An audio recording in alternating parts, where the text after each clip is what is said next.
To change clock size on a lock screen on the Redmi Note 15, we got two options. You have to start by opening settings for the first and now navigate to the personalization and open your lock screen. Now when you click on the customize, we have to click on the clock over here, and as you can see in this specific clock style, we can only make it bigger a little bit by changing the font style. So this is, in my opinion, the biggest one.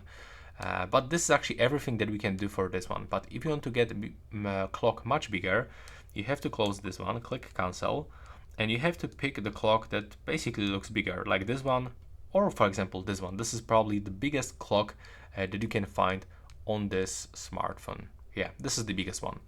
And you can click apply just over here. When you click on the customize option, as you can see, we can even change font of this one. So we can also make it bigger or smaller. And that's pretty much it for this video. That's how we can actually do that. Click apply to get those changes.